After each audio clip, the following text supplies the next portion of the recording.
Nahuli ang video, guys.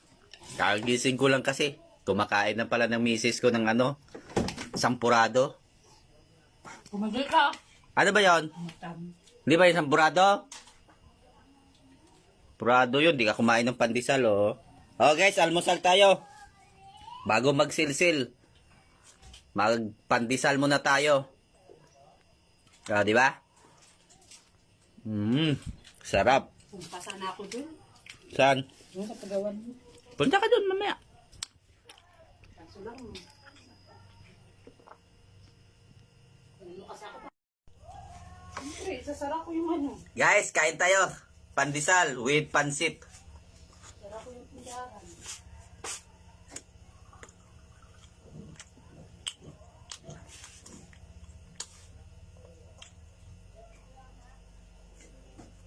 Tapos bibidyohan mo ako?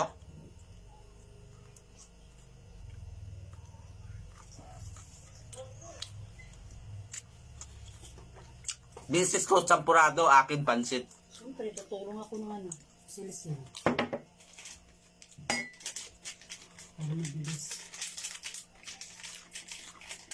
Alat, mama. Mama, alat. Kaya binigay namin. Ayan. Ayan. Kanino ba to? Binigay na kalamansi. Saan? Hindi mo maubos, lagay mo dyan. Oh.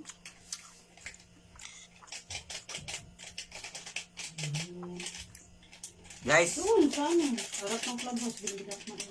kahit na pansit, kaso maalat. Tatay ang nagluluto eh. Ayoko na, mama. Dagdagan mo kutsara, lagay mo dyan. Alat talaga. Magtinapay na lang ako. Kaysa kumain ng asin.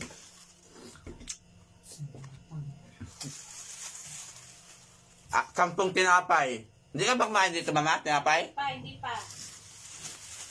10 tinapay. 10 tinapay, mauubos ko pa. Diba? Grabe ko kumain ng tinapay, no?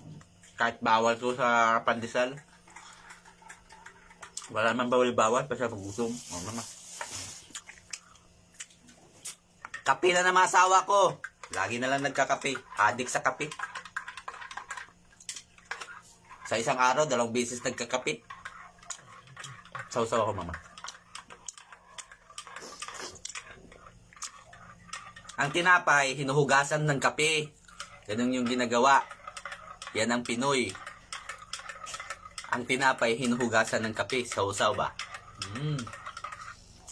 Ito na, sabihin ka tayo tapos. Bumili si tatlong bote na ano. Okay na guys, tapos na ako. Bye-bye na. Tapos ito, Magsilsil na naman ako. Magsilsil na. Sakit na katawan ko. Hindi bago magsilsil. Sakit katawan. Bye-bye.